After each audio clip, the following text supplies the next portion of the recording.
All right, so we'll go ahead and get started. Thank you, yeah, you can shut the door if you want. For joining us today for our PDS session on universal design.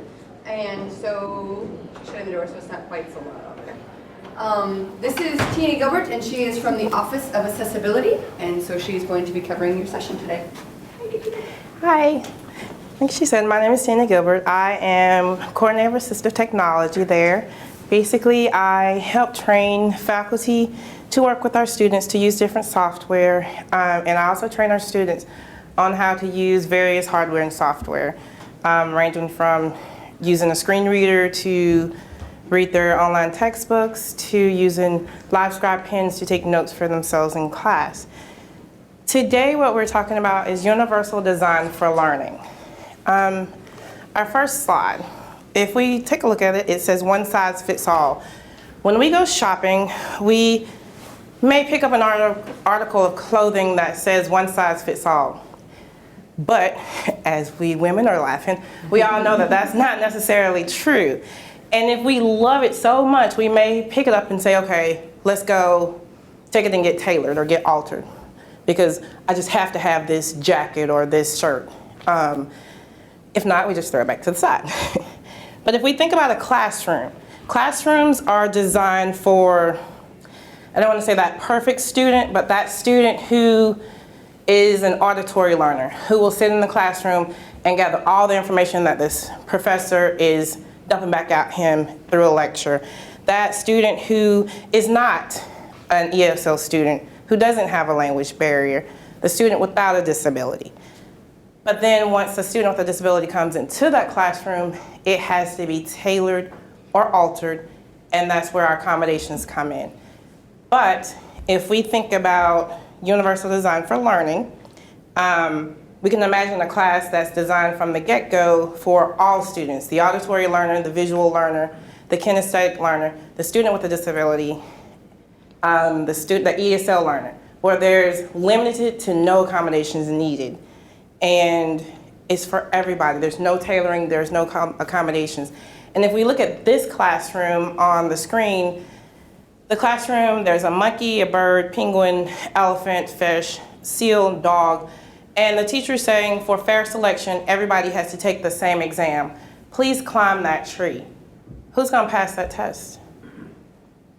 And if we think about our classroom that way, we hand students something. Who's gonna gather all the information in that class? Maybe we have two students that won't be able to get anything out of that class. And that's where universal design for learning comes in. Universal design for learning, not gonna read that long quote, if I can move my paper over here, is the proactive design of our courses to ensure that they are educationally accessible, regardless of learning style, physical and sensory abilities.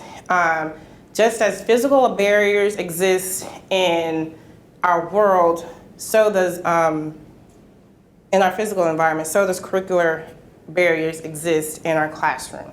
So for our physical barriers, we may put in curb cuts, we may put in automatic doors. So those are automatically built into buildings, our elevators, for people who can't use stairs. So there's choices. Just like when we're building our classrooms, we should think about designing that classroom for everyone, not just retroactively doing it when the student with a disability signs up. Universal design for learning addresses instructional environment and addresses the learning barriers that may exist. The ESL learner, the person with a disability, we can be a reading disability, visual impairment, or we can also not just focus on the accessibility or the disability portion of it. We have those auditory learners, the visual learners, kinesthetic learners. I'm an auditory visual learner. So when I'm sitting in a classroom and it's just talking after talking, my mind is clearly somewhere else. I have to hear it and write it. And sometimes I'm not focusing. And when I do, I have a LiveScribe pen. That pen is listening to the material, and I'm writing it, and it's capturing it. So when I go back to study, I can hear what the teacher is saying, and I can read it. I'm hearing it in my ear, and I'm reading it as we're going along, what notes I've taken. So we have to think about students who are like that. How is just a lecture-based classroom teaching to our kinesthetic learners? Those learners they're just there. They're not gathering anything because they need something in their hand to work on, to be tactical with. Oh, sorry. It addresses our proactive design of our curriculum and our instruction. Being proactive. From once you realize what you're teaching for the next semester, go ahead and start planning. Not just, well, I may not have a student with a disability in my class, so I don't have to think about that. Well, what about the rest of your students? It also addresses the instructional accommodations. The point that instructional accommodations can be time-consuming and difficult to implement. We'll take, let's say, a visually impaired student. Braille is very time-consuming to produce. If you're a professor and let's say you're teaching, we'll go with math, one of the hardest things that we have, and a student with a visual impairment signs up at the beginning of the fall semester, and our office notifies you that we're going to need that. Can you please provide us with their textbook? We're going to have to send that textbook off to get Braille. That's like 50 grand that we have to pay a company, and it's going to take them time to produce it, and we may get chapter 1 here, chapter 2. They're going to try to send it as fast as they can, but that's very time consuming. However, if you plan ahead, you can maybe put some things online. There are textbooks that are online now that our visual impaired student screen reader can read. We can place someone in the course to read the material to the student. There's a lot of things that can be in place for students, not just students with disabilities. I don't want to just focus on students with disabilities, but for all students when they come into the course. UDL goals. They reach and engage the maximum number of learners. They assume all types of diversity issues, students from different backgrounds, students from different skills, language barriers, and all disabilities. A student with a visual impairment is going to need different accommodations from a student with a hearing impairment or a student with a learning disability. And the goals are to create flexible, accessible, and customizable learning materials. When you create, let's say, handouts, we can create handouts, not to just hand them out in class, but why not go ahead and post them on Canvas, where a student with a learning disability can download that information and use their screen reader to read, just like the student with a visual impairment can use their screen reader to read the information. But the student who is a kinesthetic learner has it in their hand, can bring it to class, can refer back to it while you're teaching, and take notes on that, as well as that auditory visual learning. They're listening to you and they're taking notes. Not just for, like I said, students with disabilities. Principles of universal design for learning. Multiple means of representation is to give learners various ways of acquiring information and knowledge. Faculty can offer various ways to represent or show the essential course concepts to the class. Expression. Multiple means of action and expression is to provide learners with alternatives for demonstrating what they know. And here, faculty can offer various ways to encourage students to participate in support of that active learning. They're actively learning by participating in the class. They're not just sitting there taking notes or sitting there with their minds off in la-la land thinking about what they're going to do when they get out of class. Multiple means of engagement. It allows the students to tap into the professors to tap into the learner's interests, to offer appropriate challenges, and to increase motivation.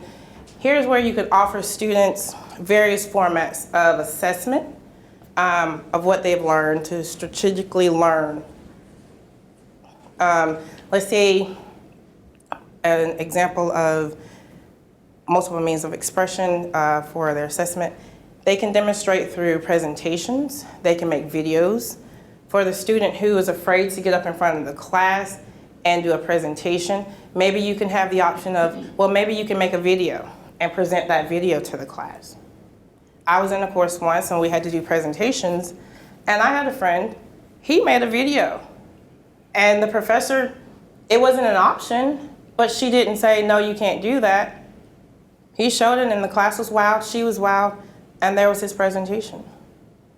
He actually had a PowerPoint. Back then it was, you know how we just, they're basic, but he was talking behind his PowerPoint. Now we can add all kinds of different things into our PowerPoint. But allow the students to demonstrate through multiple means of engagement. I have 2 sites here at the bottom. The UDL principles is just a repeat and more in-depth repetition of what I've said. And then there's a video that we'll come back to later, Universal Design for Learning.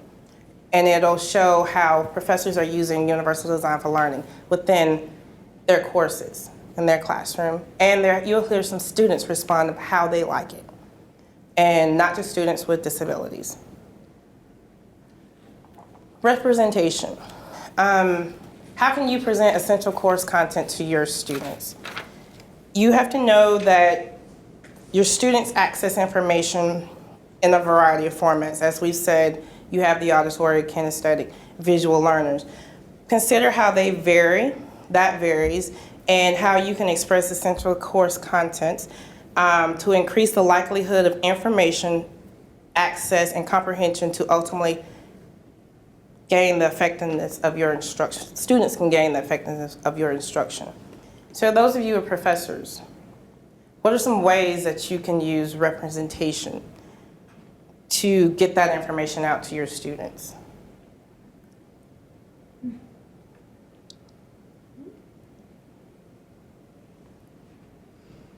Nobody? Maybe using video instead of lecturing or in conjunction with your lecturing? Yeah, one of the things that I do is, even though I do use a PowerPoint when we're going through lecture, I post that on Canvas beforehand. I have videos that I use in class, and we do like small group discussions, Yeah. and that kind of stuff too. And that's allowing students to learn from each other with the small group discussions. Anybody else? Our next one is expression. What are some ways you can ask your students to show what they know within the classroom? Some students have a preference of how they want to express themselves, whether it's oral, written, or visually. We can consider providing multiple ways of allowing students to demonstrate that, their competency of what they've learned. And this can increase their likelihood of success, and it can maybe give you an effective way of measuring how they learn. Because you do have those students who are nervous about getting up in front of a classroom.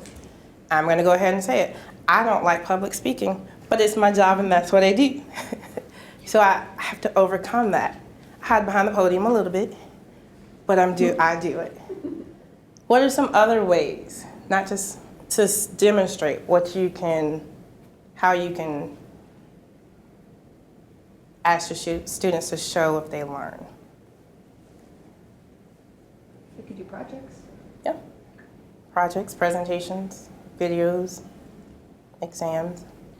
That's a slightly different question. How do you balance doing UDL, let's say something like expression, with the needs of some professions of students having to master a certain kind of expression? Right? Oh. Like in communication journalism, you've got to be able to do public speaking or something like that, right? In fisheries, you've got to do something.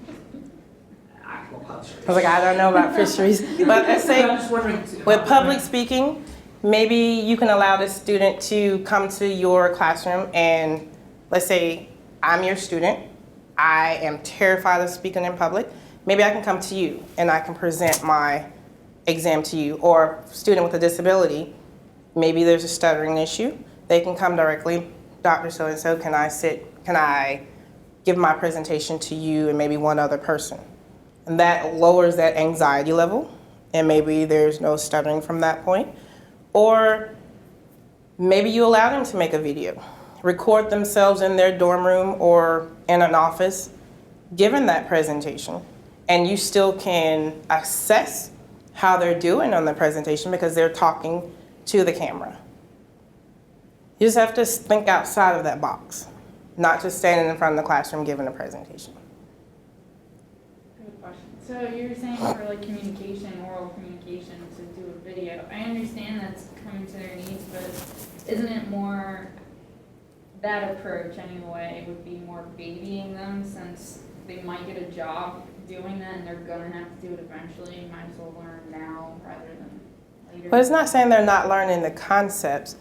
Like in my job, I could have actually just videotaped or made my presentation in a Prezi and spoke behind it and gave it to you all. Am I not still giving my presentation because I'm not standing up here? And just ask questions after I'm done. So it's still delivering the content. And having worked in universal design, from the instructional design side, part of that is you have to help that student find their niche then in what they're trying to do anyway. So you make accommodations for a need, especially if it's an accessibility issue in which they have paperwork that says you have to. But not only that, but there are areas in communication behind the camera in which you don't have to be in front of the camera. And so there's things that you can help them find as they go out into a job, because not every communication job is standing in front of the camera and talking. So where do you help that student find their path by addressing what their issues are early on, instead of throwing them into the deep end of the pool and saying, good luck with that, go out and find a career. And then they go out and find, oh, I don't fit my career. I can't get a job. I can't do this. So if you can address those issues early on, you're actually helping them do that. And that's part of the thing too, where you got to look at advisors come into play a little bit in that too, because if, okay, they've taken a class and they aren't addressing those issues, then where do you have the conversation where you sit down with them and say, okay, are you in the right field? Are you taking up the right degree? Is there another option you need to look at while you still can? And so I think those are key issues that are missed in saying we're not babying them, we're addressing issues that are important. So. I understand. I feel more students they get accustomed to doing it one way, and you're going to get to a point where no matter what field you're going to be in, you're going to have to stand up and talk in front of people. And that's not necessarily true. Or if you want to, you could say, to lower your anxiety, I want you to have your presentation in class or in front of the class, and the other half you can videotape. And as the semester goes on, I want you to cut that back. Okay. That's allowing the student to reduce that anxiety level. I see it as progressive rather than the same thing. Yeah. Okay. Yeah, or you could start as a group and work their way into, but there's definitely going to be fields out there where they're not going to be required to speak in front of something. A computer science field, they often do not have to step up and do it. They might have to talk in front of their group, but the other thing is like she and I said, I used to be a horrible speech. I got to see, I was paranoid, terrified, couldn't do it. But once you get out of that, speak about this, and you get into the things that you love and you do, that starts to go away. Like I can stand in front of 100. Mine is still people. Here. Oh, mine never went anywhere. With it, but mine went away, right? So I can stand in front of 150 people and go, I love this, and this is awesome, and not be affected by it. And I use my feedback as a way to try and improve myself. Sometimes I get good feedback, sometimes I don't. But it's how the student is going to, you have to talk to the student. Number one is listening. You have to listen to your students. Listen to what their anxieties are or how they learn, what they're learning, and maybe tailor it a little bit. There's always going to be some accommodation and some tailoring, even if you do universal design. But listen to the student, listen to their needs, and listen to what they are, and explain to what the class goals are. Your goal is to eventually get in front of the class and speak to the class. But we can start off like this, and then we can work our way down. It's an ongoing process. And for engagement, how can you involve your students in the learning process? Learning is an active participation. Basically, active participation is the key to learning. Consider maybe adopting ways that students can actively participate. presentations, small group discussions, like the active classrooms and Haley Center. They have pods that the students are separated into, and once the teacher is done lecturing for the day, they break off into groups and they discuss what they're doing, and they can write on, they have boards, they have their own televisions, they have computer hookups, and then before the class is over, they come back together and someone from that group or is designated to stand up and explain what they've learned through talking with each other. Maybe that's an option. Maybe it's a 60-minute class. Maybe you lecture for the first 15, 20 minutes. Beforehand, you've given the students a prep for the class. You've sent them, the chapters they need to read. Maybe there's a video they can watch on what you're going to talk about that day. You lecture, and then they separate into their groups. They discuss what they've learned, and they have to come back and explain to you what they've learned as a group and deliver it back to you, basically. Allowing students to actually participate and not just sit in the classroom is what we're trying to get to. Anybody have any fun things that they do in their classroom of how they get their students engaged? Well, I'm in high school, so I'm in an AP history class. My teacher, he lectures, and then he'll let us take a break, and then we'll learn on our own. But we can also ask other students like information to help us learn, like that, like what you just said. Basically, the class is getting together and discussing what they've learned. And by the way, that's my daughter. She's here to watch There's a mom passing work. resemblance. It's the hair. And now she's hiding. Yeah. Let's go through a teaching scenario. And I want you guys to kind of group up and talk about what you would do. You're teaching a course this fall, and you've been contacted by the Office of Accessibility. And it's the spring, and by the end of the spring, students have registered for fall classes. So over the summer, you have time to prepare, basically, for your class. A student with a visual impairment is registered for your course. Considering the principles of universal design, what recommendations do you make regarding your classroom curriculum, presentation formats, accommodating the student in the classroom, your assessments, and what actions can be taken during your preparation process to make this class accessible to our participants? You guys want to do this as a group or break off into pairs? We can do it as a group. I highly recommend that you get some snacks, guys, while you do it as a group. You do what now? Some snacks while they're thinking about doing it as a group. So, we'll take a course, let's say, what are some of the things you guys teach? Computer, Okay. counseling, Water science. Here's maybe a little harder. But good. Yeah, that's cool though. That'll, Good to have a challenge. Calculus. Calculus. Since you said math is one of the harder ones. hey, math is one of the harder ones for a visually impaired student. I think it would be- For water science calculus. I think it would be fun to do water science. Okay, let's say we have a student with a visual impairment that's signed up for water science. How do you think you would begin to start preparing your class for the fall? It's funny, I've never worked with this, but I can tell you any professor who does will probably just grab a TA and say, here, you work with them. And sometimes, no, that's actually true. Legitimate. It's a reality. Yeah, That's- sadly that is. And when the student shows up with his or her accommodation sheet, it's like, oh, crap, now I gotta go back and do all of this.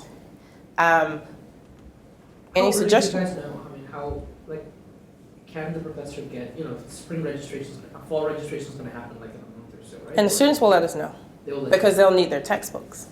Okay. And they either need their textbooks in electronic format or Braille. Really? We have students who prefer one or the other. So if it's a student that needs Braille, we will know automatically. Because that wasn't on the preference, right? Because Braille's this tactile thing. Mhm. It's a speech. screen readers and audio. And not all visually impaired students can read Braille. So that's, Oh, that's interesting. no. I suppose it takes a lot of work. And they don't really, some of them don't care to learn it. They prefer the electronic where they can listen. Their screen will just read it to them. So you have textbooks? How many? Lab, right? What if you have to? Yeah. That's what I was, I was in lab. It's the another child. water class that has a lab, which you, What do you do in your labs? Whoa.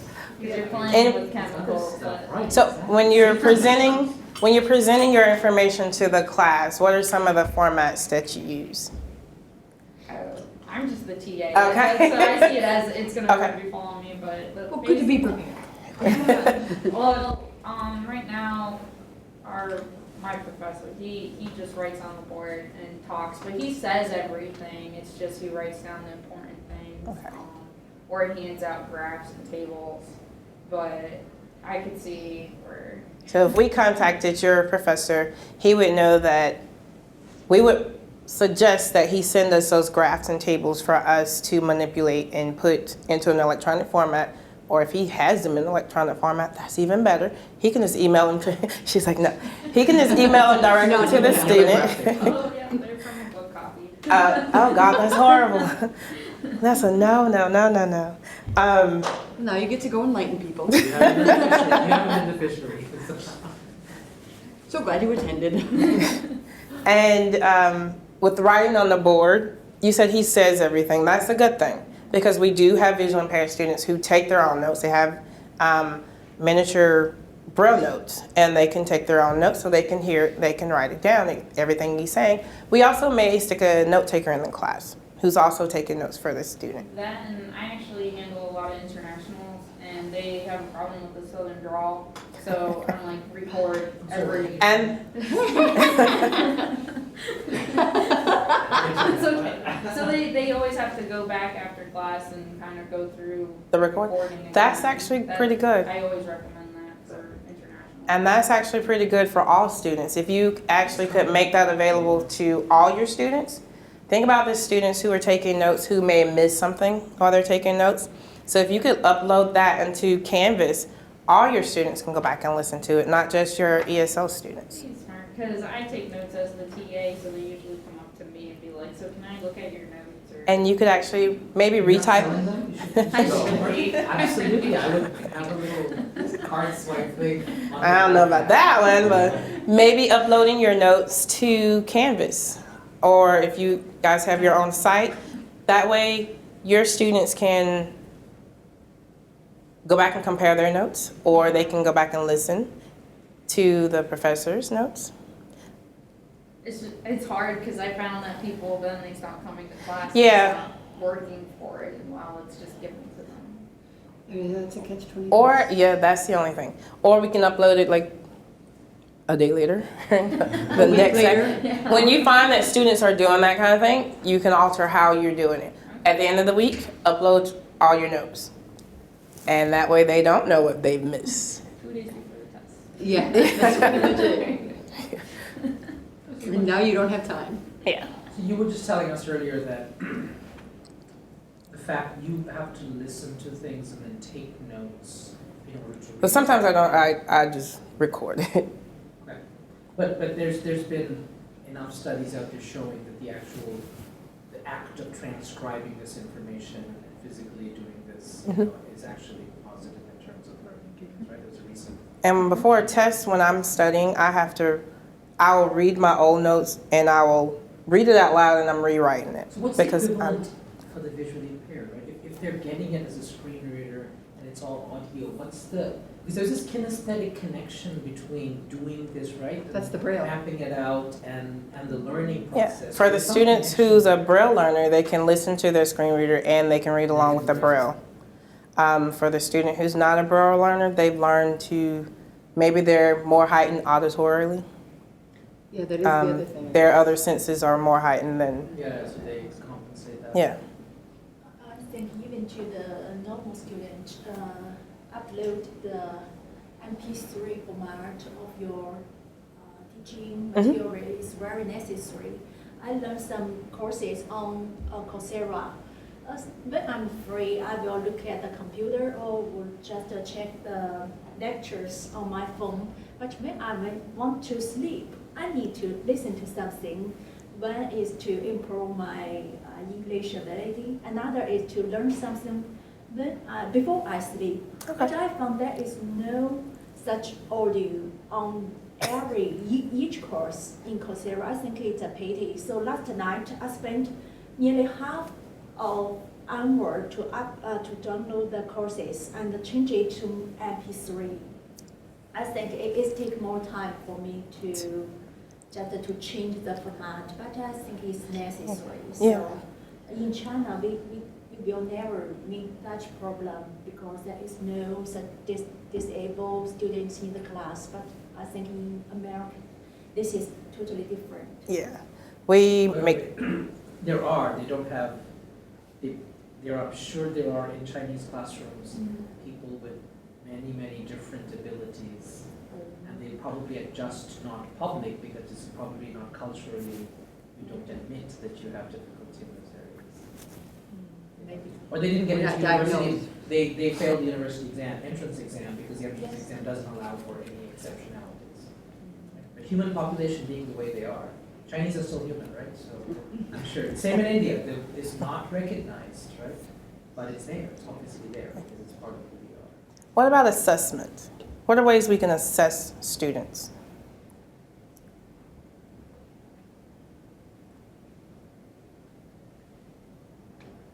Well, I think traditionally we've used written exams that we, and I've had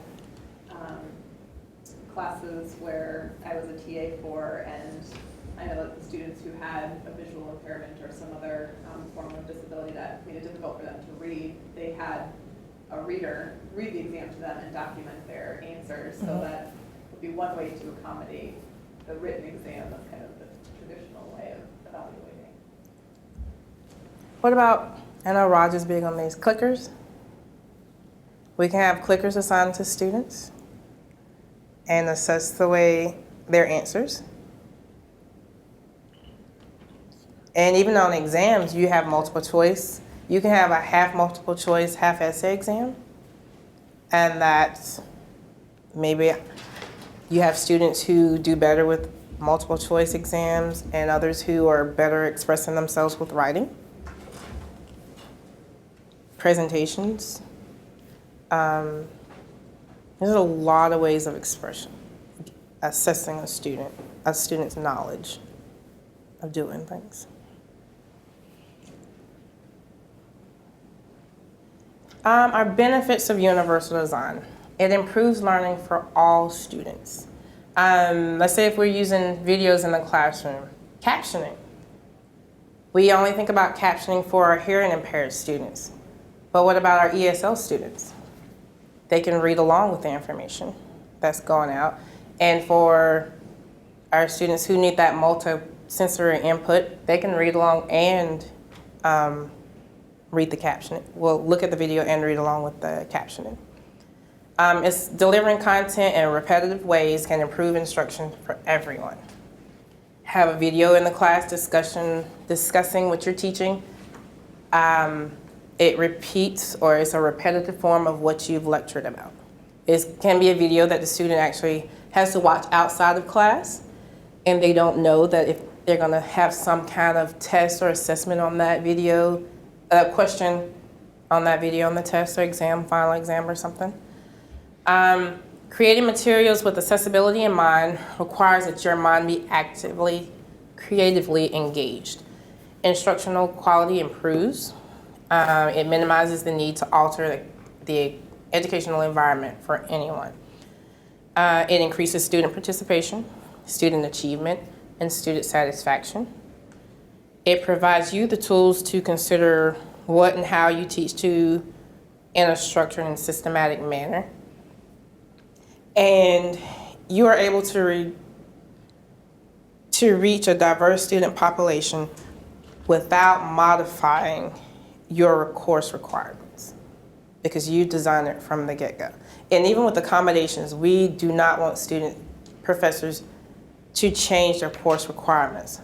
We just want to make sure that our students are able to get the same type of instruction or level of instruction as other students. Are there any questions before we go back to the video that I wanted to play for you guys? I do. Okay. So I'm in the preparing future faculty. I'd like to be a professor one day, and we're talking more about how after the millennials, there's the no child left behind learners that are coming up, and they're going to be more Okay. focused on, well, what are the test questions, and that's all I care about. Do you have any ideas of maybe advice on how to approach that, maybe? I see it a lot with school now that they teach just so they can get to pass that Yeah. that test.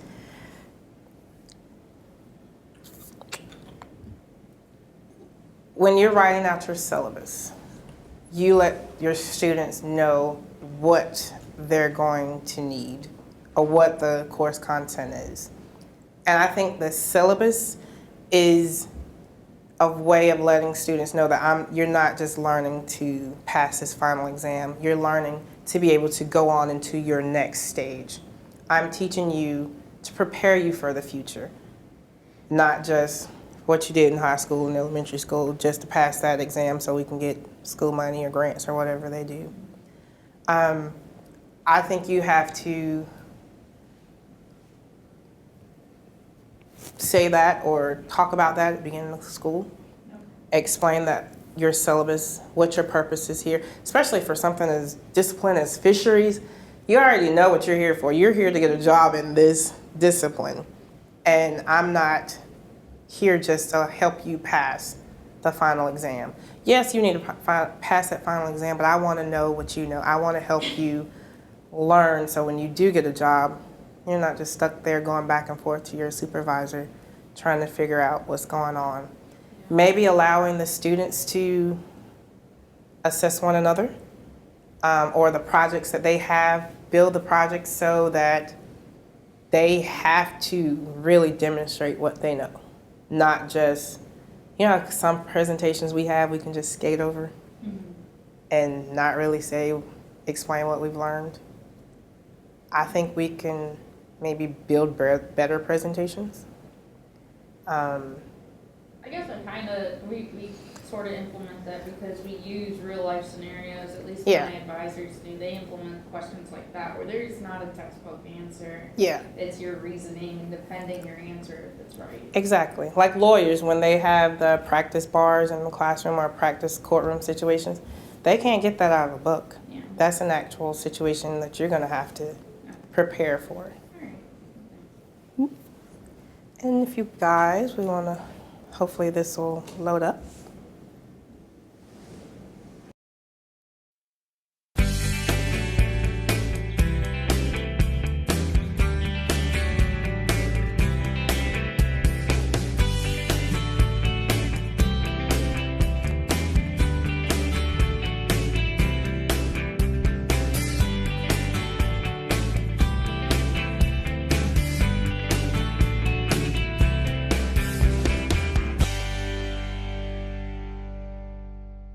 Hello, my name is Pat Burns. I am the Associate Vice President for Information and Instructional Technology at Colorado State University. I'm also a professor of mechanical engineering, and like you, I'm concerned with improving the academic achievement and retention of our students. As we all know, students today arrive at the university with very different sets of skills, life experiences, abilities, and learning styles. Some are non-traditional students with heavy extracurricular obligations. Others come from abroad and speak English as a second language. A smaller but significant number have some form of disability. How do we educate such a diverse population of students? Fortunately, we can turn to a large body of literature about best practices for teaching and learning. One such practice which I'd like to share with you today is a concept known as UDL, or Universal Design for Learning. The first principle of Universal Design for Learning is the long-acknowledged best practice of presenting concepts and information in multiple ways. I believe that one of the goals of good teaching is to try and reach every student in the class, not just the best students. And I think a lot of traditional lecture courses may be geared towards students who do well at listening to a lecture and then repeating that information on examinations or using that information on examinations. To me, teaching is all about communication and maximizing the student's experience so that anything new I can bring to the table might apply and stick to some of the things they already know. So for me, I'm trying to get real clear on how students process information and learn, and I know that they learn it different ways. The thing I like about universal design for learning is that it maximizes student learning by increasing the numbers of ways that students get to see information. And I think that more students can be reached when you use many alternatives to traditional lecture. So, let's pull out our clickers. When we talk about student diversity, we also need to consider students with disabilities. At CSU, we have approximately 750 students that have identified themselves as having a disability. Of these, roughly 75% have a learning disability. The number of students with non-apparent disabilities may in actuality be higher because the students either may not understand their disability or may even be reluctant to come forward and ask for assistance. Students with disabilities can be found in every discipline and every major. Universal design principles help us reach and engage more students, both in and outside the classroom. It's not surprising, therefore, that instructional technologies are another important element of UDL, and one issue of particular importance is the development of web materials that everyone can use. One thing we can all do that would make a huge difference at CSU is to take more care in the way we develop our web pages. By adhering to well-established guidelines for web accessibility, our web content becomes easier for everyone to access. Information can be easily translated into a variety of formats. Students with disabilities benefit, but so do users of older technology and those using the latest portable devices. With the ever-increasing role of technology in education, it is imperative that our instructional materials be accessible to all. As a public institution, we're obligated to do this by law, but it's also just the right thing to do. Another hallmark of universal design for learning is its emphasis on engaging students through multiple learning modalities. So I try to plan before class and say, how do I break this class into sections? I can give some information, I want to practice some information. I want to draw something, I want to see a visual cue, I want somebody to stand up and teach somebody else. I want them to draw a picture of what we just covered. It's about me planning ahead enough to accommodate the different ways people learn, because if I only teach the way I learn, I'm going to miss too many people. UDL also promotes active learning. In my class, I do a lot of active learning. I really like more of an interaction and less of just me talking. But with a group this large, if I ask them questions and I ask them to raise their hands, no one wants to do it. And so, because no one wants to be the person who's wrong with their hand up.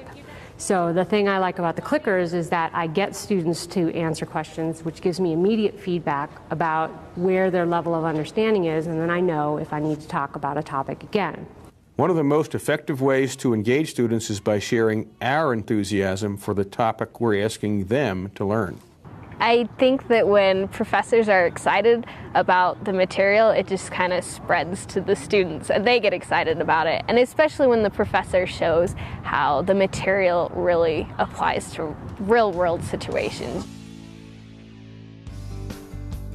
Closely tied to the principle of providing multiple opportunities for student engagement is the idea that students should be given, whenever possible, additional ways to express their comprehension and mastery of a topic. I've come to learn that students learn best three ways, and I call it the 3 Ps, through projects, performances, and some kind of presentations. And I try to get away from lecturing and dumping information to them and give short lectures, asking them to come together and co-teach each other, to practice something, to draw me a picture of what I just taught, to find another way that taps into the many ways we process information. They like the fact that there are opportunities to show what they know outside of traditional examinations. That they can do group examinations, that they can do problem solving, and that they can show their knowledge in alternative methods to traditional examinations. so much of our learning is recall. I give it to you, you give it back to me, but it's not very deep. And that's why I've got to find ways for you to present it or somehow build a project around it or perform it some way, because then it's a much deeper learning. I know you've worn it and it's going to stay with you much longer. When that happens, I mean, students light up, and that's the reward that I get in teaching. How we interact with our students, both in and outside the classroom, can profoundly affect student performance and retention. As a foreign student, I really required some time before I could get interactive with the professor. Sometimes I was reluctant because I thought I would sound stupid by asking a very basic question. So it really took some time for me to interact with the professor during the class hours, asking him the question about the material which I'm not following. It's more of a personal experience for the students if they feel like the faculty knows who they are and cares how they do. I get a lot of evaluation comments about the fact that they feel like I care what their performance is. It's not that I'm going to make them do well if they're not doing well, but I do care how they're doing and about helping them to do their best in the class. Another way we make students feel welcome and valued is by being empathetic and accommodating. Our commitment to providing students what they need to succeed can be expressed both in writing on the syllabus and verbally in class. It's really helpful when professors are understanding of situation, of disability situation, and allow the students to take the exams in an alternative setting and to have, sufficient time to take their exams. The inclusive pedagogy advocated by Universal Design for Learning can help obviate the need for special accommodations, but it is not a panacea. Fortunately, Colorado State University has several offices that provide specialized assistance to students and faculty, such as the Office of Resources for Disabled Students, the Assistive Technology Resource Center, the Academic Advancement Center, the Learning Assistance Center, and others.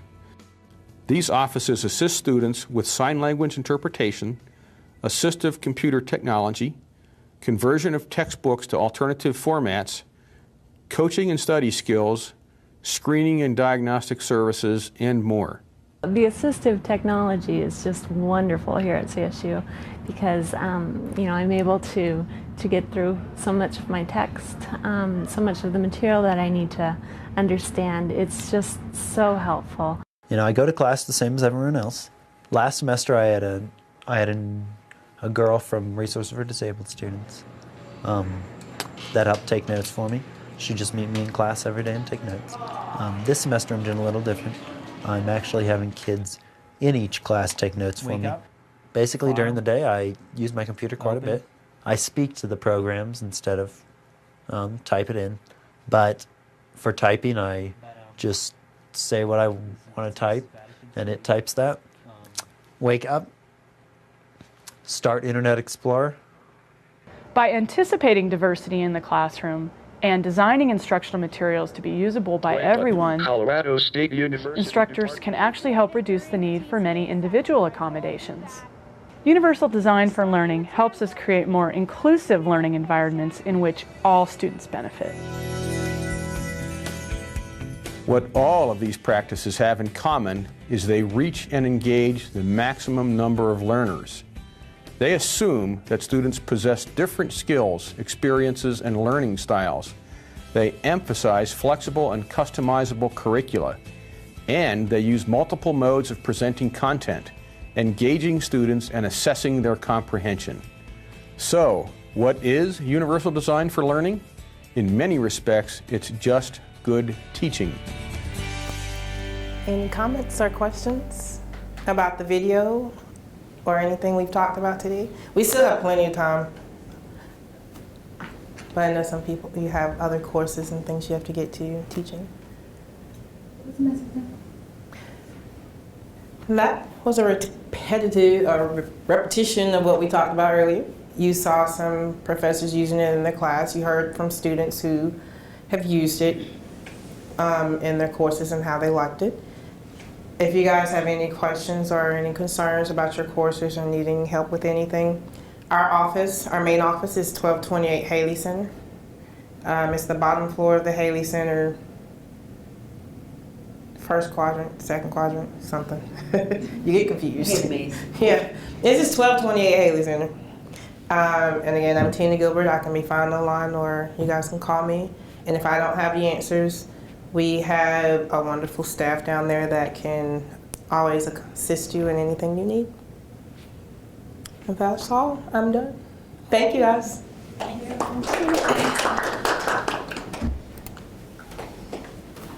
And please, feel free to take some goodies.